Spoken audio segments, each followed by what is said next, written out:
வணக்கம் நண்பர்களே. நம்ம இனி வரும் சீரீஸில் வந்து ஒரு வேகமாக வளர்ந்து வரக்கூடிய ஒரு டெக்னாலஜி, அதாவது ஆர்டிஃபிஷியல் இன்டெலிஜென்ஸ், மெஷின் லேர்னிங், அந்த ஒரு டாபிக் பற்றி தான் நம்ம வந்து பார்க்க போகிறோம்.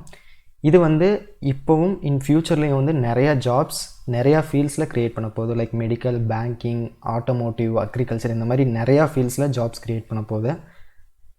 இதில் வந்து machine learning, data science, deep learning, அந்த மாதிரி நிறையா டெர்மினாலஜிஸ் இருக்கும். அதை பற்றியும் இதில் டிஸ்கஸ் பண்ணலாம். சின்னதாக நீங்கள் ஒரு ஃபோர்ப்ஸ் ரிப்போர்ட் கூட பார்த்தீங்க அப்படின்னா, இன் 2022 வந்து ஒரு 58 மில்லியன் நியூ ஜாப்ஸ் வந்து இந்த ஆர்டிஃபிஷியல் இன்டெலிஜென்ஸ் மட்டும் க்ரியேட் பண்ண போகுது. அப்போ அந்த அளவுக்கு வந்து இதுக்கு வந்து வாண்டட் இருக்க போகுது. இப்போ கூட பார்த்தீங்கன்னா ஜாப் மார்க்கெட்டில் வந்து ஏஐ ரிலேட்டட் ஓப்பனிங்ஸ் வந்து நிறையா இருக்கும். ஸோ அந்த மாதிரி ஒரு யூஸ்ஃபுல்லான ஒரு டெக்னாலஜி நம்ம இப்போ படிக்க போகிறோம். ஓகே, நம்ம இப்போ வந்து இந்த ஆர்டிஃபிஷியல் இன்டெலிஜென்ஸ் சொல்லும்போது அதில் நிறைய டேர்ம்ஸ் நம்ம வந்து கேள்விப்பட்டிருப்போம். Artificial intelligence, machine learning, neural network, deep learning, இந்த மாதிரி டேர்ம்ஸ்லாம் கேள்விப்பட்டிருப்போம். பேசிக்லி அதுக்கு இருக்கிற டிஃப்ரென்ஸ் என்ன அப்படின்னா, ஆர்டிஃபிஷியல் இன்டெலிஜென்ஸுங்கிறது வந்து ஒரு பெரிய குரூப், அது கீழே தான் மிஷின் லேர்னிங், அது கீழே தான் டீப் லேர்னிங் வருது. இதுக்கு ஒரு எக்ஸாம்பிள் நம்ம எப்படி பார்க்கலாம்னா, நம்ம வந்து ஒரு சம்திங் வந்து நம்ம ஃபஸ்ட் ஸ்டாண்டர்ட்லேயோ இல்லை ஸ்கூலில் படிக்கும்போது வந்து சம்திங் மேக்ஸ், ஃபிசிக்ஸ் அந்த மாதிரி லேர்ன் பண்ணுறோம்ல, அந்த லேர்னிங் ப்ராசஸ்லாம் மிஷின் லேர்னிங் ஆர் டீப் லேர்னிங்கில் வரும். அந்த லேர்ன் பண்ணினதை வச்சு, ஃபார் எக்ஸாம்பிள் மேத்தமெட்டிக்ஸ், ஃபிசிக்ஸ், அந்த மாதிரி நிறைய திங்ஸ் நம்ம படித்ததை வச்சு சம் அவுட்கம் கொண்டு வர்றது வந்து இன்டெலிஜென்ஸ். அது வந்து ஃபார் எக்ஸாம்பிள் மேக்ஸ் நாலேஜும் ஃபிசிக்ஸ் நாலேஜும் வச்சு மேபி ராக்கெட் கண்டுபிடிக்கிறோம், அது வந்து ஒரு இன்டெலிஜென்ஸ். அது வந்து இங்கே வரும். இது ஆர்டிஃபிஷியலாக பண்ணுறதுனால வந்து ஆர்டிஃபிஷியல் இன்டெலிஜென்ஸ்னு சொல்கிறோம். அப்புறம் டீப் லேர்னிங் அப்படின்னா என்ன அப்படின்னா, இந்த மிஷின் லேர்னிங் அப்படிங்கிறதே வந்து டேட்டா பேஸ் பண்ணி இன்புட் கொடுத்து ஒரு அல்காரிதம் வந்து அதை லேர்ன் பண்ணிவிட்டு ஒரு சம்திங் ப்ரெடிக்ட் பண்ணுறது தான் மிஷின் லேர்னிங் சொல்கிறோம். ஹியூமன் எப்படி வந்து லேர்ன் பண்ணி நம்ம வந்து எப்படி ஆக்ட் பண்ணுறோமோ அதை அப்படியே மிமிக் பண்ணுறது வந்து டீப் லேர்னிங் கீழே வரும். அதாவது நியூரல் நெட்வொர்க், டீப் நியூரல் நெட்வொர்க்குன்னு சொல்லுவாங்க.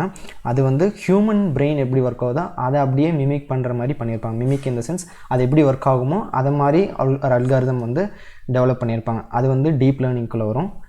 அது இல்லாமல் காமனாக நிறைய அல்காரிதம்ஸ் இருக்குது, அதில் வந்து மிஷின் லேர்னிங்குள்ளே வரும். ஸோ அப்போ இந்த எல்லாம் சேர்ந்தது தான் வந்து மிஷின் லேர்னிங் சொல்கிறோம். அப்போ டீப் லேர்னிங்கில் செப்பரேட் டாபிக் கிடையாது, அது மிஷின் லேர்னிங்கோட ஒரு பகுதி. அது லேர்ன் பண்ணுறதுக்காக ஒரு அல்காரிதம் எப்படி ஹியூமன் லேர்ன் பண்ணுறாங்கன்னா அந்த ப்ராசஸ் மாதிரி இன்வால்வ் ஆகிக்கிறது தான் டீப் லேர்னிங்னு சொல்கிறோம். இதெல்லாம் பேஸ் பண்ணி ஒரு அவுட்கம் கொண்டு வர தான் ஆர்டிஃபிஷியல் இன்டெலிஜென்ஸ். ஒரு எக்ஸாம்பிளுக்கு வந்து ரோபோங்கிறது என்னென்னா, அதுக்கு கேமரா இருக்கும், ஃப்ரண்ட்டில் நடக்கிறது வியூ பண்ணும், டெம்பரேச்சர் சென்சார் அந்த மாதிரி எதாவது இருக்குன்னா அது டெம்பரேச்சர் சென்ஸ் பண்ணுது. ஸோ இந்த திங்ஸ் எல்லாம் இன்ஃபர்மேஷன்லாம் எடுத்துகிட்டு சம் அவுட்கம் வந்து கொண்டு வந்துட்டு மேபி அந்த கையை வந்து மூவ் பண்ணி ஒரு ஆப்ஜெக்ட் எடுக்கிறதோ, அது வந்து ஒரு அவுட்கம். ஸோ அதை தான் வந்து நம்ம ஆர்டிஃபிஷியல் இன்டெலிஜென்ஸ் சொல்கிறோம். ஓகே, அதுக்கப்புறம் டேட்டா சயின்ஸ், பிக் டேட்டா அப்படிங்கிறத பற்றி நம்ம கேள்விப்பட்டிருக்கோம். இது என்ன அப்படின்னா, பேசிக்லி இந்த combination of artificial intelligence, machine learning or deep learning, இதோட காம்பினேஷன்ஸ் தான் டேட்டா சயின்ஸ். இதுக்கு ஒரு எக்ஸாம்பிள் என்ன அப்படின்னா, நம்ம வந்து இந்த அமேசான்லலாம் நம்ம பார்த்தோம் அப்படின்னா, அவங்க வந்து ஓகே உங்களுக்கு வந்து இந்த இது வந்து மேட்சிங்காக இருக்குது, இது நீங்கள் வாங்கலாம், இது பெட்டராக இருக்கும் அப்படின்னு சஜஷன்ஸ் காமிக்கலாம். அது கூட வந்து ஒரு எக்ஸாம்பிள் ஃபார் டேட்டா சயின்ஸ். நீங்கள் வந்து இதுக்கு முன்னாடி வந்து என்னென்ன டேட்டாஸ் பார்த்துருக்கீங்களோ, என்னென்ன வியூஸ் பண்ணியிருக்கீங்களோ, அதுக்கேற்ற மாதிரி மேட்சிங் ஆகிற இன்னொரு ப்ராடக்ட் வந்து உங்களுக்கு காமிக்கிறது. அதே மாதிரி அமேசான் கம்பெனிக்கு வந்து ஓகே இந்த மாதிரி யூசர் வந்து இந்த டைமில் தான் அதிகமாக சர்ச் பண்ணுறாங்க, இந்த மாதிரி ப்ராடக்ட் தான் சர்ச் பண்ணுறாங்க, ஓகே அப்போ நம்ம வந்து இந்த மாதிரி ப்ராடக்ட்ஸை இந்த டைமில் அதிகமாக காமிச்சா நம்மளோட பிஸ்னஸ் வந்து க்ரோ ஆகிறதுக்கு வாய்ப்புகள் இருக்குது அப்படின்னு சொல்லி அவங்களுக்கு ஒரு இன்ஃபர்மேஷன் ஒரு ஸ்டாட்டிஸ்டிக்கல் இன்ஃபர்மேஷன் வந்து கொடுத்து அந்த பிஸ்னஸ் க்ரோ பண்ண வைக்கிறதுக்கு ஹெல்ப்ஃபுல்லாக இருக்கிறது வந்து இந்த டேட்டா சயின்ஸ். ஸோ நம்ம பேசிக்லி இந்த சீரீஸில் வந்து மிஷின் லேர்னிங் பற்றி பார்க்க போகிறோம். ஸோ நம்ம நார்மலி இது வரைக்கும் எப்படி ப்ரோக்ராம் பண்ணிகிட்டு இருந்தோம் அப்படின்னா, பேசிக்லி நம்ம வந்து ரூல்ஸ் வச்சுருப்போம். அந்த ரூல்ஸ் படி இஃப் கண்டிஷன், செல்ஸ் கண்டிஷன், அந்த ஃபார் அந்த மாதிரி லூப்ஸ்லாம் போட்டு ஒரு இன்புட் வரும்போது வந்து அந்த ரூல்ஸ் அப்ளை பண்ணி அவுட்புட் கொடுக்கும். ஸோ இதை வந்து C++, பைத்தன், ஜாவா அந்த மாதிரி கோடில் வந்து நம்ம எழுதியிருப்போம். அந்த கோடுக்கு வந்து இன்புட் வந்து யூசர்கிட்டருந்து ஒரு சம் வேறு இன்புட் வரும். அந்த இன்புட்டுக்கு இந்த ரூல்ஸ் அப்ளை பண்ணி அவுட்புட் கொடுக்கும். இதுதான் ட்ரெடிஷ்னலாக பண்ணுற ஒரு மெத்தட். ஸோ மிஷின் லேர்னிங் அப்படிங்கிறது எப்படி ஒர்க் ஆகும் அப்படின்னா, இன்புட்டையும் அவுட்புட்டையும் நம்ம முதலே சொல்லிடுவோம். அதை பேஸ் பண்ணி ஒரு அல்காரிதம் வந்து உள்ளே வந்து ஸ்ட்ரக்சர், ஒரு பேட்டர்ன் வந்து ஃபார்ம் பண்ணி ஒரு ஈக்குவேஷன் ஃபார்ம் பண்ணி வச்சுக்கோம். அது ரூல்ஸ் க்ரியேட் பண்ணி வச்சுக்கோம். அதுதான் ரூல்ஸ். அந்த அவுட்புட் வந்து ரூல்ஸாக இருக்கும்.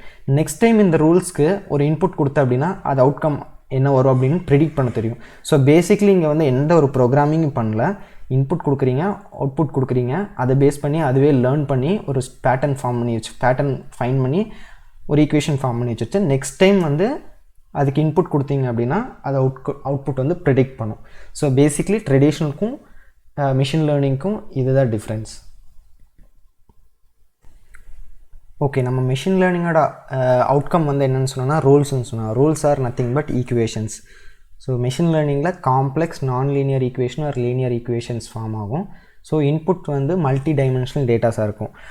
ஸோ இப்போ நம்ம ஒரு சிம்பிளான ஒரு லீனியர் ஈக்குவேஷன்ஸ் எப்படி வந்து இன்புட் அண்ட் அவுட்புட் பேஸ் பண்ணி ஃபார்ம் பண்ணுறதுங்கிறத பற்றி பார்க்கலாம். அது சிம்பிளாக எக்ஸல் வச்சு கூட பண்ண முடியும். இதே தான் மிஷின் லேர்னிங்கும் பண்ணோம்.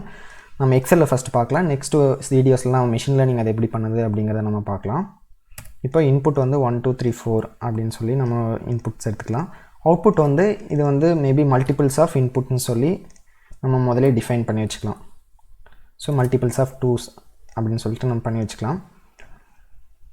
இதுக்கு நம்ம வந்து எப்படி ஈக்குவேஷன் ஃபார்ம் பண்ணுறது அப்படின்னா ஃபஸ்ட்டு வந்து சார்ட் போடணும். அதுக்கப்புறம் ட்ரெண்ட் லைனில் இது வந்து லீனியர், மோர் ட்ரெண்ட் ஆப்ஷன்ஸ் போனீங்க அப்படின்னா ஈக்குவேஷன்ஸ் வந்து இந்த கிராஃபில் பிளாட் பண்ணுறக்கு ஆப்ஷன்ஸ் இருக்கும். ஸோ இங்கே பிளாட் பண்ணி பார்த்தீங்கன்னா இந்த இன்புட் அண்ட் அவுட்புட் பேஸ் பண்ணி எக்ஸல் வந்து ஒரு ஈக்குவேஷன்ஸ் வந்து நம்மளுக்கு வந்து டிஸ்பிளே பண்ணுதுங்க. ஸோ மிஷின் லேர்னிங் இதே மாதிரி தான் ஒரு ஈக்குவேஷன்ஸ் ஃபார்ம் பண்ணி வச்சுருக்கோம். நெக்ஸ்ட் டைம் ஒரு புது இன்புட் வரும்போது, அதாவது புது எக்ஸ் வரும்போது வந்து அது 2ஆல் மல்டிப்ளை பண்ணி அதை அவுட்கம் கொடுக்கும். அதை தான் நம்ம வந்து பேசிக்லி ப்ரிடிக்ஷன்ஸ்னு நம்ம சொல்லுவோம். இதுக்கு எக்ஸாம்பிள் வந்து இப்போ நம்ம இப்போ இதில் இல்லாத ஒரு வேல்யூ, ஃபார் எக்ஸாம்பிள் 10ன்னு கொடுத்தோன்னா 10க்கு அவுட்கம் என்னவாக இருக்கும் அப்படின்னா 10 × 2 20. ஸோ அந்த 20ங்கிறத அவுட்கம்மாக இருக்கும். அப்போ 10 கொடுக்கும்போது வந்து 20யே நம்ம வந்து அவுட்கம்மாக இந்த ஈக்குவேஷன் வந்து நம்ம ஃபார்ம் பண்ண முடியும். ஸோ எப்படி ஃபார்ம் பண்ணணும்னா 2 × 10. ஸோ இந்த ஈக்குவேஷன் நமக்கு தெரிஞ்சிச்சுன்னா நம்ம ஈஸியாக வந்து அவுட்கம் ப்ரெடிக்ட் பண்ண முடியும். இது வந்து சிம்பிளாக ஒரு லீனியர் ஈக்குவேஷன். இதே மிஷின் லேர்னிங் வந்து காம்ப்ளெக்ஸான டேட்டாஸ் இருக்குது அப்படின்னா கூட அது வந்து ஹையர் ஆர்டர் ஈக்குவேஷன், அது நான் லீனியர் ஈக்குவேஷன்ஸ் வந்து ஃபார்ம் பண்ணி அதை பேஸ் பண்ணி நம்மளுக்கு புதுசாக இன்புட் வரும்போது வந்து அவுட்கம் ப்ரெடிக்ட் பண்ணும். ஸோ மிஷின் லேர்னிங்கும் இதே சேம் கான்செப்டில் ஒர்க் ஆகும். அதே மாதிரி இந்த ஒரு வேலை மட்டும்தான் இந்த ஈக்குவேஷன்ஸ் ஆர் பேட்டர்ன்ஸ் ஃபைண்ட் பண்ணும் அப்படிங்கிறது கிடையாது. மிஷின் லேர்னிங்கில் டிஃப்ரெண்ட் டைப்ஸ் ஆஃப் அல்காரிதம்ஸ் இருக்கும். பேசிக்லி அது எல்லாமே வந்து இன்புட் அண்ட் அவுட்புட்க்கு இருக்கிற பேட்டர்ன்ஸ் வந்து டிஃப்ரெண்ட் வேஸில் அதை ஐடென்டிஃபை பண்ணி ரூல்ஸ் ஜென்ரேட் பண்ணும். ஸோ இனி வரும் ஃபியூச்சர் வீடியோஸில் அந்த டிஃப்ரெண்ட் டைப்ஸ் ஆஃப் அல்காரிதம்ஸ் பற்றியும் பார்க்கலாம். ஸோ இப்போ இந்த லீனியர் ஈக்குவேஷன்ஸ் ஃபார்ம் ஆகிருக்குது. இதை பேஸ் பண்ணி நம்ம அவுட்கம் வந்து இப்போ 10 கொடுத்தா 20 ப்ரெடிக்ட் ஆகுதுன்னு சொன்னோம்ல, இது வந்து ரெக்ரெஷன்ஸ் ப்ராப்ளம்னு சொல்லுவாங்க மிஷின் லேர்னிங்கில். அதாவது கண்டினியூஸ் அவுட்கம் வந்து ப்ரெடிக்ட் பண்ணுற மாதிரி. அதாவது எக்ஸ் வந்து இப்போ ஃபார் எக்ஸாம்பிள் 11 12 அந்த மாதிரி என்ன வேல்யூ கொடுத்தாலும் அதுக்கு ஈக்குவலண்ட்டான ஒய் கால்குலேட் பண்ணுறது வந்து லீனியர் ரெக்ரெஷன் ப்ராப்ளம்னு சொல்லுவாங்க. இன்னொரு டைப் ஆஃப் ப்ராப்ளம்ஸ் இருக்குது, கிளாசிஃபிகேஷன்ஸ். அதாவது புதுசாக கொடுக்குற வேல்யூ வந்து ஃபார் எக்ஸாம்பிள் வந்து 10 இருக்குது. 10 இருந்துச்சு அப்படின்னா ட்ரூ ஆர் ஃபால்ஸ்ன்னு சொல்லணும். அதாவது ஃபார் எக்ஸாம்பிள் வந்து இது ஒரு பவுண்ட்ரி மாதிரி, இப்போ இன்புட் அண்ட் அவுட்புட் பேஸ் பண்ணி ஒரு பவுண்ட்ரி ஃபார்ம் பண்ணியிருக்குன்னு வச்சுக்கலாம். நெக்ஸ்ட் இன்புட் கொடுக்கும்போது அந்த அவுட்கம் வந்து இது கீழே வருதா இதுக்கு மேலே வருதா, இது கீழே வந்தால் ஃபார் எக்ஸாம்பிள் 0, இதுக்கு மேலே வந்தால் 1 அப்படின்னு சொல்லி அந்த மாதிரி கிளாஸிஃபை பண்ணுறக்கு யூஸ் பண்ணுற மெத்தடை வந்து கிளாசிஃபிகேஷன்ஸ் ப்ராப்ளம்னு சொல்லுவாங்க. இதுக்கு ஒரு எக்ஸாம்பிள் வந்து என்ன அப்படின்னா, நம்ம வந்து இந்த டைமில் வந்து பர்ச்சேஸ் பண்ணனா வந்து நம்மளுக்கு வந்து ப்ராஃபிட்டாக இருக்குமா இருக்காதா, இந்த இமெயில் வந்து ஸ்பேமா நாட் ஸ்பேமா, அந்த மாதிரி கிளாஸிஃபை பண்ணுறது வந்து கிளாஸிஃபிகேஷன் ப்ராப்ளம். ரெக்ரெஷன் ப்ராப்ளம்க்கு ஒரு எக்ஸாம்பிள் வந்து இந்த இயரில் இந்த ஸ்கொயர் ஃபீட்டில் இந்த லொக்கேஷனில் ஒரு நம்மளுக்கு வீடு வேணும் அப்படின்னு சொல்லும்போது வந்து அதுக்கு ஈக்குவலண்ட்டான ஒரு வேல்யூ ரெண்ட் ஆர் அந்த வீடோட காஸ்ட் அப்ராக்சிமேஷன் எவ்வளோ இருக்கும் அப்படின்னு சொல்லி ப்ரெடிக்ட் பண்ணுறது வந்து ரெக்ரெஷன் ப்ராப்ளம். ஓகே, நம்ம பேசிக்லி இந்த வீடியோவில் வந்து ஒரு மிஷின் லேர்னிங்கோட இன்ட்ரொடக்ஷன், இந்த ஃபீல்டில் ஏஐ ஃபீல்டில் வந்து என்னென்ன டேர்ம்ஸ் இருக்குது, அந்த டேர்ம்ஸ்க்கான டிஃப்ரென்ஸ் என்ன, அதை பற்றி நம்ம பார்த்தோம். அதுக்கப்புறம் மிஷின் லேர்னிங் அப்படி அந்த ரூல்ஸ் எப்படி ஜென்ரேட் ஆகுது, ரூல்ஸ்னால் என்ன அப்படிங்கிறத பற்றி பார்த்தோம். நம்ம அடுத்த வீடியோவில் வந்து இந்த மிஷின் லேர்னிங் வந்து எப்படி இம்ப்ளிமெண்ட் பண்ணுறது, அதுக்கு யூஸ் பண்ணுற டூல்ஸ் எல்லாம் என்னென்ன, அதாவது scikit, tensorflow அந்த மாதிரி நிறைய டூல்ஸ் யூஸ் பண்ணுவோம். அந்த டூல்ஸில் இருக்க அல்காரிதம்ஸ் என்ன, அதில் இருக்கிற ஆப்ஷன்ஸ் என்ன, பிளாட் பண்ணுறதுக்கு என்ன டூல்ஸ் யூஸ் பண்ண போகிறோம், அந்த டிஃப்ரெண்ட் டூல்ஸ் அதோட பர்பஸ் நம்ம பற்றி பார்க்கலாம். அதுக்கு முன்னாடி இதுக்கு நம்ம வந்து யூஸ் பண்ணுற ஸ்கிரிப்டிங் லாங்குவேஜ் என்ன அப்படின்னா பைத்தன். ஸோ அந்த பைத்தன் இதுக்கு முன்னாடி படிக்காதவங்க இல்லை அதை பற்றி தெரியாதவங்க இதுக்கு முன்னாடி இருக்கிற என்னோடய வீடியோஸ் கண்டிப்பாக போய் பாருங்கள். கண்டிப்பாக அதுலேருந்து உங்களுக்கு நல்ல இன்ஃபர்மேஷன் கிடைக்கும். ஏன்னா இனி வர இந்த மிஷின் லேர்னிங்க்கு வந்து பைத்தன் தான் யூஸ் பண்ண போகிறோம்.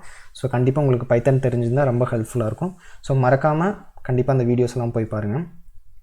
ஓகே, இந்த வீடியோ உங்களுக்கு பிடிச்சிருந்துச்சுன்னா லைக் பண்ணுங்கள், ஷேர் பண்ணுங்கள், மறக்காமல் சேனலுக்கு சப்ஸ்கிரைப் பண்ணுங்கள். நன்றி, வணக்கம்.